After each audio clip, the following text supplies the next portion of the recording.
Pessoal, bom dia, boa tarde, boa noite, dependendo da hora que você estiver me assistindo. Aqui é a enfermeira Laís Santos, professora de Fundamentos da Enfermagem.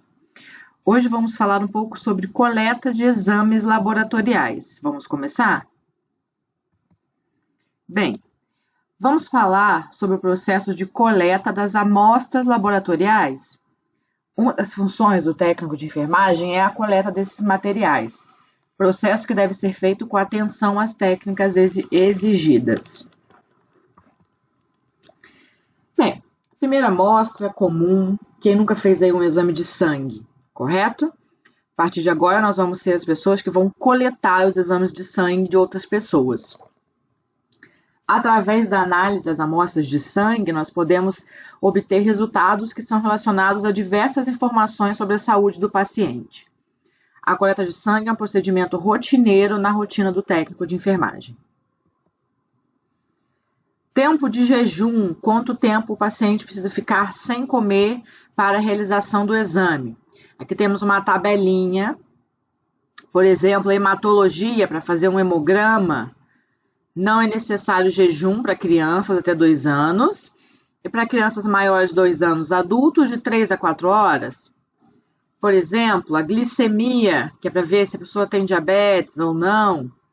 Jejum de 8 a 10 horas para adultos.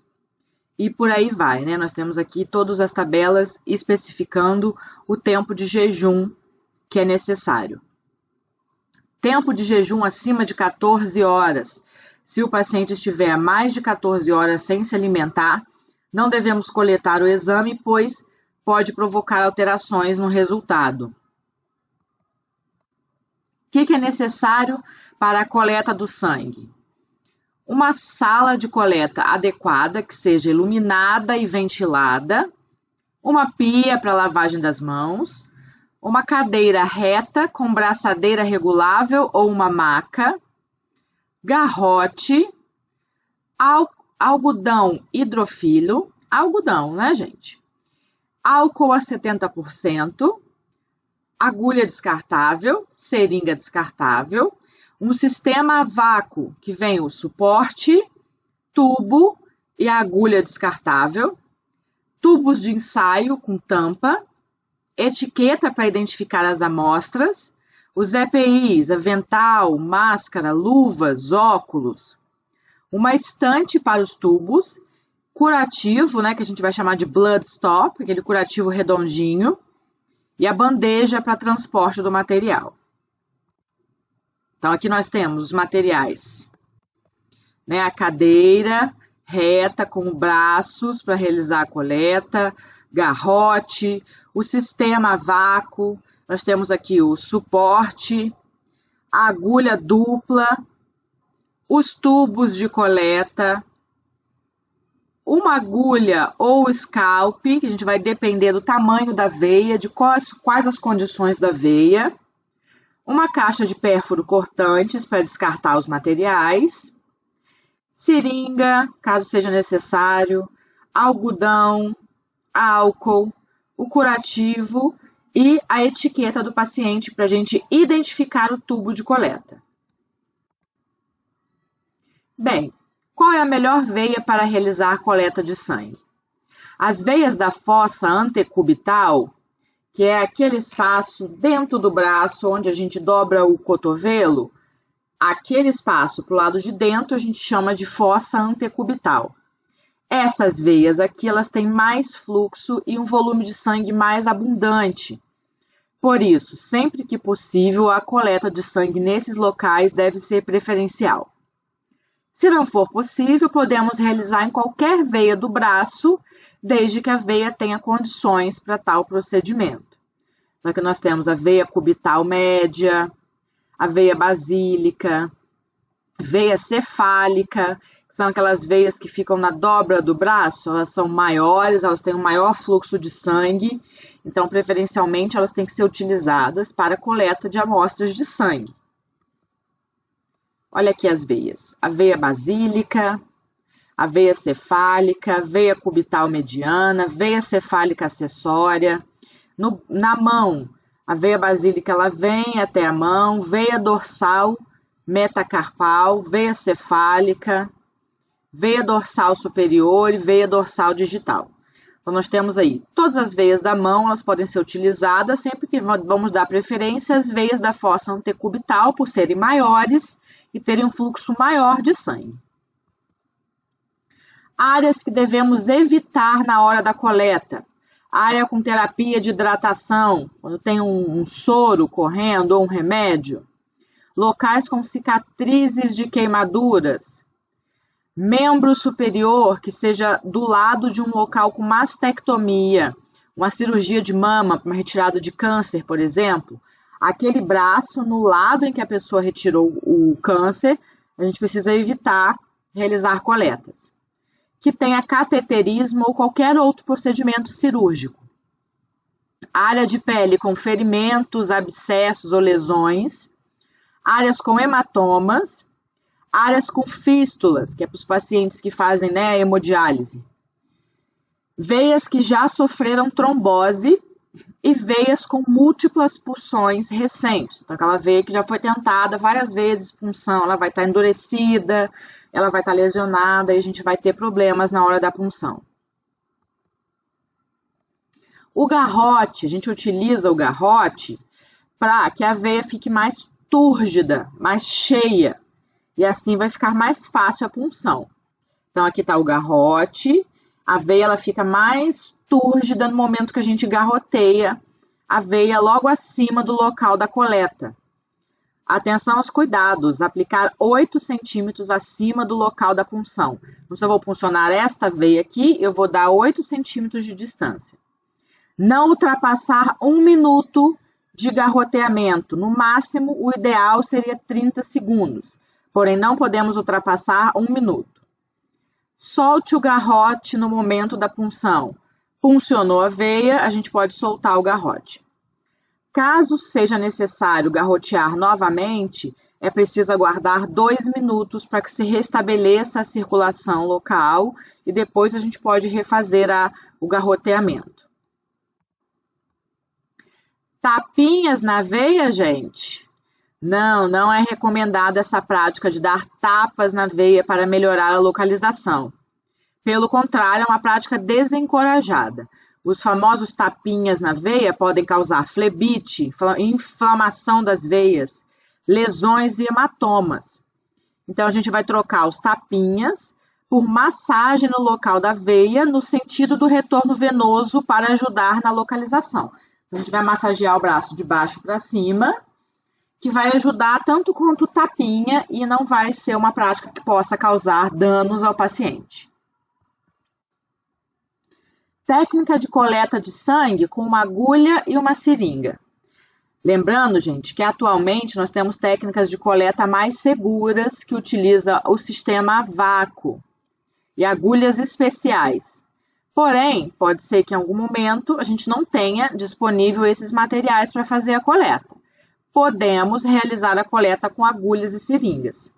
Porém, nesse momento, é importante a gente se atentar para a segurança, porque essa técnica ela é menos segura e ela pode gerar mais acidentes biológicos. Então, a gente pode coletar com a seringa e agulha, porém, preferencialmente, sempre com o sistema a vácuo, que trata-se do tambor, aqui o suporte, a agulha dupla, ok? Quando ela não estiver disponível, podemos utilizar a agulha e a seringa, porém é desencorajada essa prática, apenas vamos utilizá-la quando não tivermos disponíveis o sistema a vácuo. Quando a gente realiza a coleta com seringa e agulha, a gente precisa transferir o sangue para o tubo, certo? Eu coletei na seringa e eu preciso passar para o tubo. Como que eu faço isso? Atenção para essa foto. Eu não vou pegar a agulha e introduzir na tampa. Isso eu não faço. Isso altera o resultado do exame. Caso eu faça isso, eu vou abrir o tubo e lentamente deixar o sangue correr pela parede do tubo. Então, eu não faço a perfuração da tampa, eu abro o tubo e deixo o sangue escorrer lá para dentro. Porém, gente, Atenção, você pode se acidentar, ok? Essa técnica ela leva a maior risco de acidentes com pérfuro cortantes. Coletou com seringa e agulha? O que diz a Prefeitura de Campinas? Por questões de segurança, não se recomenda o uso de seringas e agulhas para punção venosa. Mas caso seja utilizado, a gente vai priorizar, padronizar o método de se retirar a agulha com o uso de pinças ou caixas próprias, mas nunca com as mãos. Nessas coletas realizadas com seringa, em que o tubo deve ser transferido, o sangue deve ser transferido para os tubos, deve-se abrir o tubo para retirar o vácuo e colocar o sangue retirando primeiro a agulha da seringa. Olha que risco. Seguir as normas corretas para retirar a agulha, nunca com as mãos. E deixar o sangue escorrer devagar pela parede até a marca que contém cada tubo, respeitando a proporção de sangue e anticoagulante. Dessa forma, não se tem problemas com hemólise ou alteração da proporção sangue-anticoagulante. Então, nesse momento, a gente precisa retirar a agulha para que o sangue entre no tubo. De que forma que a gente tem que fazer isso, gente? Ou a gente utiliza esse dispositivo, que vem em algumas caixas de pérfuro cortantes, a gente enfia aqui a agulha, bota para frente e puxa. Assim a agulha vai entrar e a seringa vai ficar na nossa mão. Ou a gente vai utilizar uma pinça para retirar a agulha. Nunca vamos retirar a agulha com as mãos. Antes da coleta, vamos realizar a antisepsia com álcool a 70%. O movimento de antisepsia deve ser de dentro para fora, movimentos circulares, nós aprendemos na aula, certo? Movimento circular, ou pode ser realizada em movimento reto, sempre no sentido a favor do retorno venoso, então de baixo para cima. A cada antisepsia, eu vou trocar o algodão com álcool. Não tocar o local após a antisepsia ter sido realizada. Então, eu fiz a antisepsia, eu não posso mais colocar a mão nesse local para não contaminar. Nunca soprar ou sacudir para secar o álcool. Nem precisa falar isso, né? Aguarda a secagem total do álcool para diminuir a dor da punção e o risco de hemólise da amostra. Então, aguarda secar o álcool antes de realizar a punção. Aqui o exemplo de sala de coleta, nós temos o material de descarte, a caixa de descarte, uma mesa ou carrinho de apoio, um suporte para braço regulável, uma cadeira com braço de apoio ou uma maca, lixo para lixo infectante e lixo comum e uma pia para lavagem e higiene das mãos. Material para coleta, gaze ou algodão, álcool para fazer a antisepsia, etiquetas para identificar o paciente, caneta esferográfica, a estante para os tubos. A estante é esse suporte que a gente vai colocar os tubos. Recipiente de paredes rígidas próprio para descartar material pérfuro cortante, caixa de pérfuro cortantes, garrote, luvas e curativos.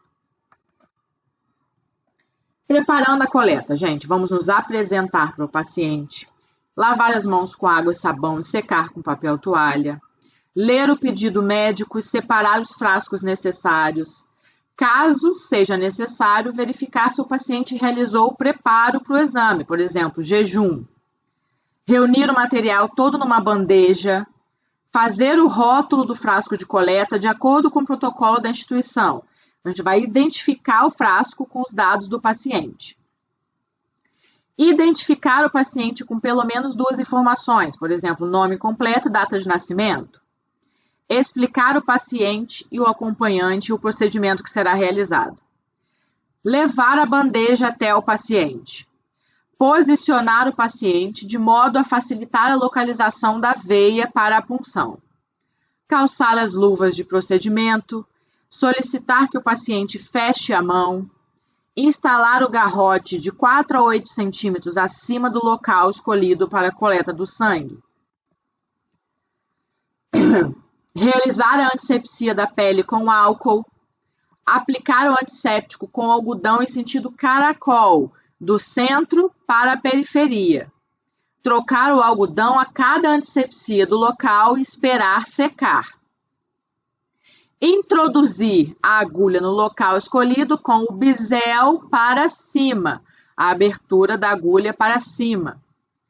Aspirar a quantidade de sangue que será necessária para o exame.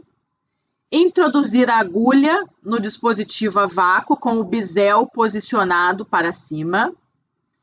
Observar o preenchimento do sangue venoso e acoplar o frasco diretamente no dispositivo a vácuo e aguardar o preenchimento até a linha específica da amostra desejada.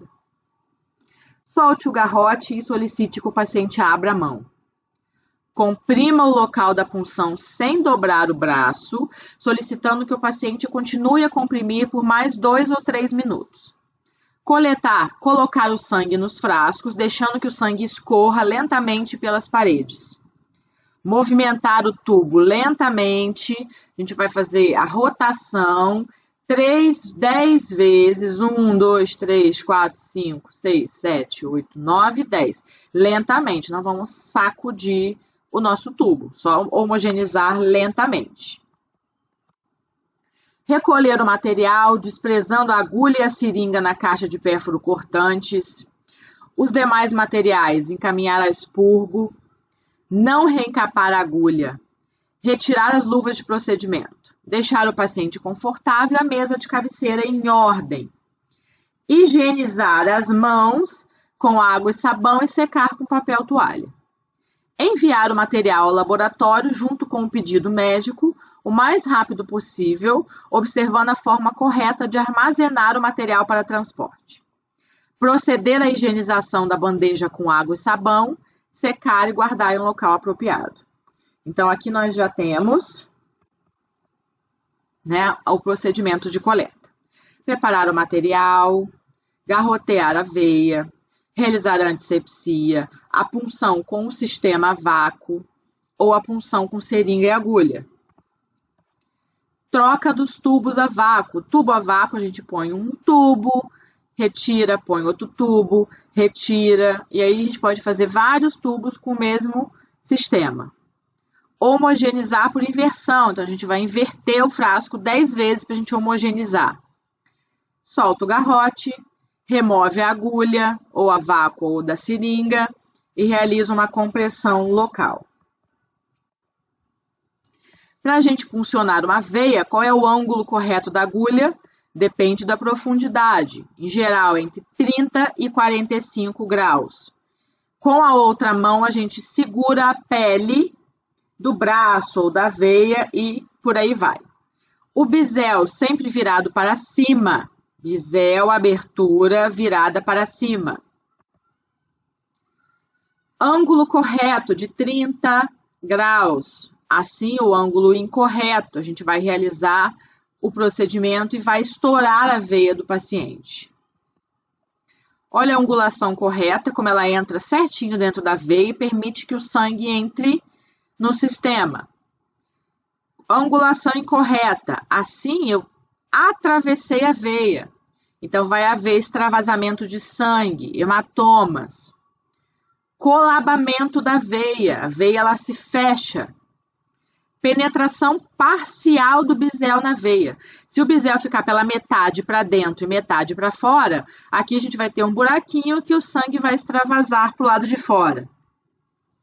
Ou, dependendo da forma como a gente colocar, a gente vai interromper o fluxo, porque o bisel ele encosta na parede da veia e aí não entra uma quantidade suficiente de sangue para a gente fazer a nossa coleta.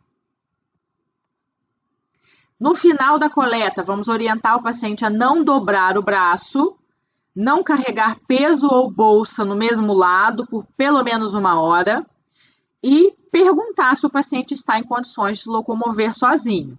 Lembrando, gente, que às vezes a pessoa ela desmaia na coleta de sangue, né? Então, muito cuidado. A gente vai pedir para o paciente para ele levantar devagar, para ele sentar primeiro, garantir que ele não esteja tonto, porque senão ele vai levantar e vai desmaiar. Né? E aí pode ter uma fratura, pode bater em algum lugar. Então, vamos atentar para os pacientes que desmaiam na coleta de sangue. E os hematomas na coleta de sangue? Olha aqui o tamanho desse hematoma. Por que elas acontecem? Primeiro, ou a veia é muito frágil ou muito pequena em relação ao calibre da agulha. Eu escolhi uma agulha muito maior do que a veia. A agulha ultrapassa a parede posterior da veia, transfixa a parede posterior da veia. Isso também pode gerar um hematoma. Diversas tentativas de punção sem sucesso. Tentar furar 3, 4, 5 vezes sem conseguir. Quando a agulha é removida sem retirar o garrote. E uma pressão inadequada no local da punção após a coleta. Então, dobrar o braço pode causar hematoma, carregar peso pode causar hematoma. Atenção com acidentes biológicos, gente. Olha essa situação. Não reencape agulhas, porque isso pode acontecer. Caso aconteça algum acidente, você vai seguir o protocolo da sua instituição. Nunca reencape agulhas. Caso esteja com dificuldade para realizar a punção, solicite ajuda. A orientação é que após 2 tentativas sem sucesso, você peça a ajuda de um colega.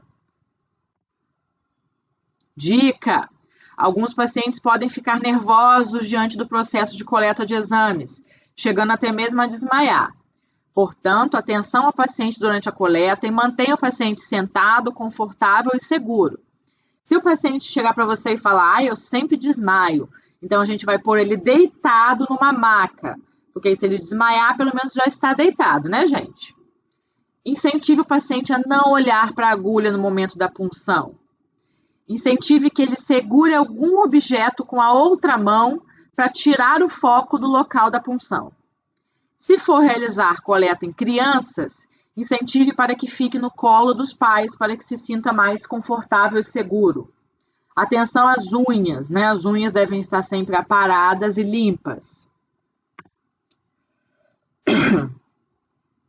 Os tubos de coleta, nós temos tubos que são identificados por cores.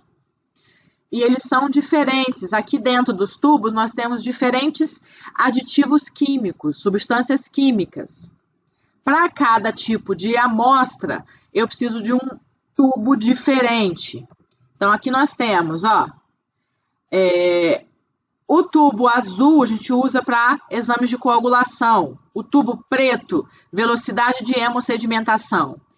O tubo vermelho, sorologias, para drogas terapêuticas, para hormônios. O amarelo também, sorologias, bioquímica, droga terapêutica, hormônios. O rosinha, sorologias e exames de emergência. O verde, para bioquímica. O tubo roxo, para fazer hematologia, hemoglobina, por exemplo, para fazer hemograma completo. O tubo branco para estudos de moléculas e o tubo cinza para bioquímica. Então, para cada exame que for solicitado, a gente vai utilizar um tubo diferente.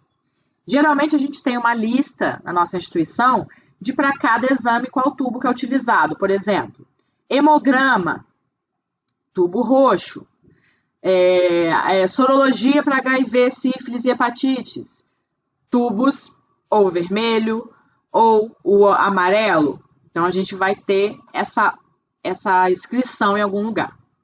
Também precisamos seguir uma ordem para que se evite a contaminação. A ordem é a seguinte: primeiro, vamos utilizar frascos de hemocultura, depois os tubos azuis, depois os vermelhos ou amarelos, depois o tubo verde, depois o tubo roxo e, por fim, o tubo cinza. Então, atenção para a ordem dos tubos na hora da coleta. Então, aqui nós temos algumas dicas, né? Mas isso tudo a gente vai ter que ter uma colinha, né? Para a gente não se perder, porque muita informação a gente não vai lembrar de cabeça. Então, sempre temos uma cola ou uma anotação em algum lugar que vai nos orientar sobre isso. Quais são os erros mais comuns na coleta de sangue? Se a gente for fazer um teste de glicemia ou teste rápido, o erro mais comum é não desprezar a primeira gota de sangue. Então, eu furei o dedinho, a primeira gota de sangue eu preciso limpar. Demorar demais com o garrote na hora da coleta. Não atingir a veia logo na primeira picada, ter que ficar procurando veia. Usar agulhas ou de calibre muito fino ou muito grosso. Aspirar o sangue violentamente com agulha ou seringa, puxar muito forte. Transferir o sangue da seringa para o tubo sem retirar a agulha. Agitar violentamente o sangue para misturá-lo ao anticoagulante. Demorar em transferir o sangue para o tubo com ou sem anticoagulante quando a gente usa agulha e seringa. Ou puncionar veias que estejam ligadas a soro ou algum outro medicamento. Vou deixar para vocês os vídeos para vocês assistirem. Ok, gente, passando para amostras de urina. As amostras de urina elas vão ser utilizadas para o diagnóstico de infecções urinárias, por exemplo, como estão as condições dos órgãos, se tem sedimentos na urina, se tem, por exemplo, pedra na urina, né, cálcio, se tem glicose na urina, o que vai indicar um quadro de diabetes, proteína, entre outros. Nós temos dois principais tipos de exame de urina, que são o EAS e a urocultura. E ainda podemos dar destaque à microalbuminúria e a proteinúria, são exames realizados na amostra de urina. O EAS, que a gente vai falar elementos anormais do sedimento urinário, EAS ou urina 1. É um exame simples, fácil obtenção e relativamente barato. A gente vai usar para esclarecer algum diagnóstico, como uma infecção urinária, uma pedra no rim, uma doença no rim, se tem sangramento, para identificar um agente infeccioso, para direcionar o tratamento de antimicrobiano e para detectar alterações nos valores padrões dos elementos da urina. Por exemplo, se tem glicose na urina, que vai ser um indicador de diabetes. A urocultura. A urocultura é um exame que é realizado em conjunto com o EAS para detectar infecções urinárias. A urocultura vai identificar se existe alguma bactéria presente na urina. E ainda vai testar nessas bactérias quais são os antibióticos mais eficazes para realizar o tratamento. E vai fornecer para a gente um relatório sobre qual antibiótico vai ser mais eficaz no tratamento da infecção. Quais materiais necessários? Água, sabão, papel toalha para higiene das mãos, bandeja, luva de procedimento, a etiqueta para identificar, o frasco e o tubo, álcool e algodão e uma seringa e agulha, caso formos coletar de sonda. Tenha em mãos o pedido do exame e o prontuário do paciente. Coleta de amostra para EAS. De preferência, vai ser coletado na primeira urina do dia, por estar mais concentrada e possibilitar um resultado mais fidedigno. Se não for possível, a primeira urina do dia, aguardar de 2 a 3 horas sem urinar, para depois realizar a coleta. Orientar o paciente a higienizar a área genital com água e sabão antes da coleta. A não higienização vai levar a uma contaminação da amostra por elementos do meio externo. Às vezes, quando a amostra contamina, a gente precisa repetir a coleta. Não é possível avaliar a coleta se ela estiver contaminada.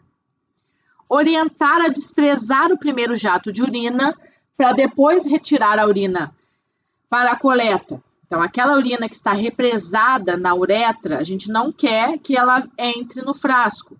O primeiro jato de urina, a gente vai orientar o paciente a desprezar. A amostra, se mantida por muito tempo sem adequado armazenamento, também vai sofrer alteração. Então, eu vou orientar a entregar a amostra o quanto antes. Coleta de AS, primeira urina do dia, orientações de higiene e descartar o primeiro jato e coletar só a partir do segundo jato. Qual é a nossa orientação para o paciente? Tanto para mulheres quanto para homens. Lave as mãos, exponha a glande e mantenha o prepúcio retraído. Lave com água e sabão, enxague com água e abundância.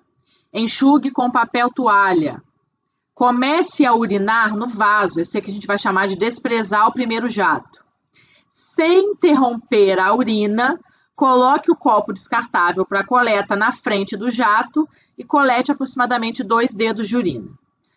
Despreze o restante da urina no vaso sanitário. Feche o frasco e leve ao laboratório. E nas mulheres, lave as mãos, afaste os grandes lábios, lave a região vaginal com água e sabão e enxague em abundância. Enxague de frente para trás com papel toalha. Comece a urinar no vaso sanitário. Sem interromper a micção, coloque o copo descartável na frente do jato e colete aproximadamente 2 dedos de urina. Despreze o restante da urina no vaso sanitário. Feche o frasco e leve imediatamente ao laboratório.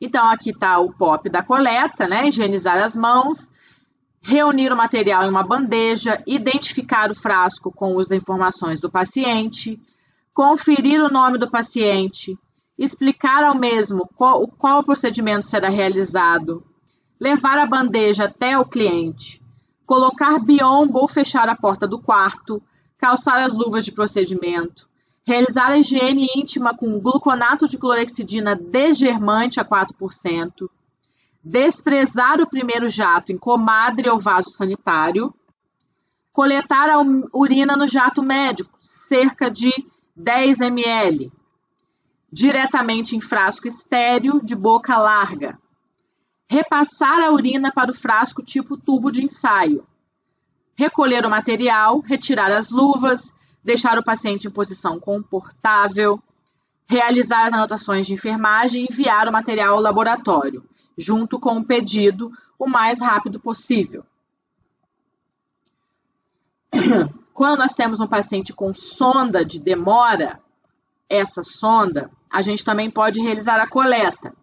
Como que a gente vai realizar a coleta? Aqui atrás nós temos um POP, tá bom? Mas vou explicar mais ou menos para vocês.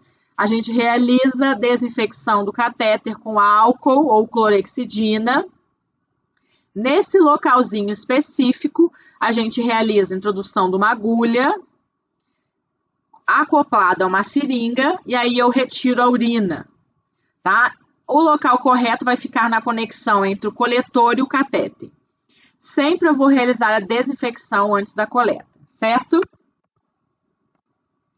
EAS, na hora que a gente coleta EAS, não é necessário frasco estéril. Urocultura, é necessário que o frasco esteja estéril, porque nós queremos avaliar se tem bactéria na urina. Caso já tenha bactéria dentro do tubo, ela vai causar uma contaminação da urina e a gente não vai conseguir analisar qual é a bactéria que está presente dentro da urina. Quais amostras vão ser rejeitadas, gente? Amostras de urina com contaminação por fezes, menstruação ou recipientes em más condições de asepsia. Eles vão ser rejeitados e vai ser solicitada uma nova amostra. Antibiótico. É ideal que se colete a urocultura antes de iniciar o antibiótico. Caso o paciente esteja fazendo uso de antibiótico, eu vou informar nas observações do pedido do exame que já foi iniciado o uso do antibiótico. A amostra de urina que eu coletei, eu vou encaminhar o mais rápido possível ao laboratório. Posso manter até 2 horas no local fresco. Se tiver que manter mais que 2 horas, eu vou manter em geladeira. Ao transportar, evite vazamentos, acondicionando a amostra, de preferência colocando em sacos plásticos, para evitar o risco de vazamento da amostra.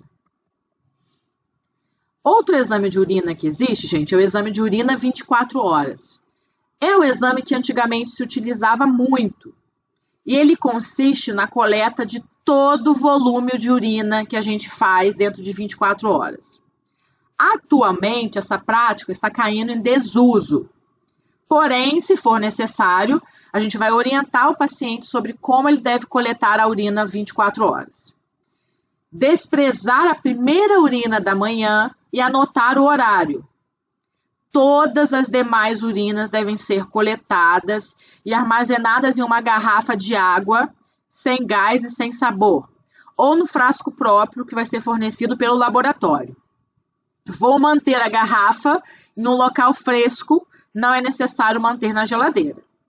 Não posso perder nenhuma urina no dia, por isso que esse exame ele é muito difícil de ser realizado, gente.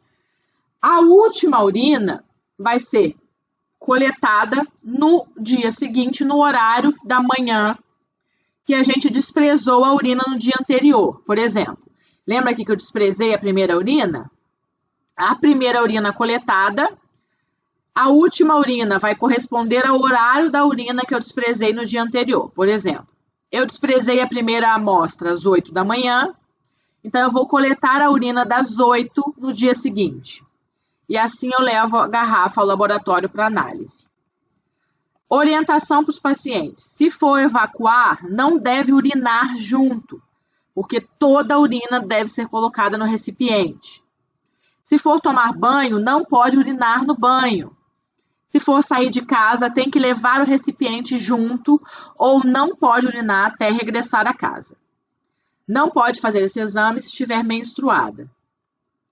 Caso alguma urina do dia se perca, é necessário desprezar todo o volume que foi coletado e reiniciar todo o procedimento de coleta no dia seguinte. Devido a essas dificuldades da coleta de urina 24 horas, especialmente porque os pacientes eles perdiam urina, eles iam fazer cocô, eles urinavam junto, então a gente perdia essa urina. Eles iam tomar banho, eles urinavam na hora do banho, a gente perdia essa urina. Então, nunca a gente tinha uma amostra fidedigna. Por isso que esse exame está sendo cada vez menos utilizado e está sendo substituído por outros exames e fórmulas matemáticas. Aqui eu vou deixar um vídeo para vocês aprenderem como que a gente faz urina, coleta de urina num catéter vesical de demora. Agora vamos para as fezes, gente. Quando que a gente vai coletar amostras de fezes? Elas vão ser utilizadas principalmente para fazer o estudo das funções digestivas, para ver quanta gordura tem nas fezes, para ver se tem sangue, ou para ver se tem ovos e parasitas de fezes, né? Os vermes, por exemplo. Materiais necessários: água, sabão, papel toalha e álcool para realizar a higiene das mãos, etiqueta, uma comadre, luvas de procedimento, materiais para higiene pessoal, biombos e os frascos coletores com uma amostra. Coleta de parasitológico, para ver se tem algum verme. Orientar o paciente para que defeque no recipiente limpo e seco. Retirar uma amostra de fezes 10 gramas em cada uma das 3 evacuações em dias alternados, 3 dias. Conservar em temperatura ambiente por até 7 dias. Coprocultura é para a gente ver se tem alguma bactéria nas fezes. A gente vai realizar a coleta num frasco estéril. Parasitológico, vamos realizar a coleta num frasco que tem um líquido chamado MIF. Em caso de coleta domiciliar, a gente pode manter no líquido por até 3 dias. Sangue oculto, coleta da amostra no frasco seco e orientar o paciente caso haja necessidade de realizar uma dieta especial para o exame. Amostras de escarro, gente. Escarro, secreção do pulmão, catarro. Essas amostras vão ser utilizadas para diagnosticar, por exemplo, doenças pulmonares, como a tuberculose. Tem sempre essa figurinha para a gente mostrar para os pacientes, porque não é uma coleta fácil de ser feita, gente. Então, a gente precisa orientar o paciente sobre a coleta correta. No caso de coleta para diagnóstico de tuberculose, eu vou orientar o paciente que eu preciso que ele colete a secreção da árvore traqueobrônquica e não saliva. Senão o paciente ele cospe dentro do potinho e não vai dar positivo. Eu preciso que ele colete o catarro mesmo que sai lá de dentro do pulmão. Sim, gente, é nojento, é horroroso, mas precisa ser feito. Caso ele vá realizar essa coleta em serviços de saúde, por exemplo, num laboratório ou no posto de saúde, ele vai ter que realizar em um local aberto e ventilado, para evitar o risco de transmitir a doença para alguma outra pessoa. Como vai ser a orientação a esse paciente, galera?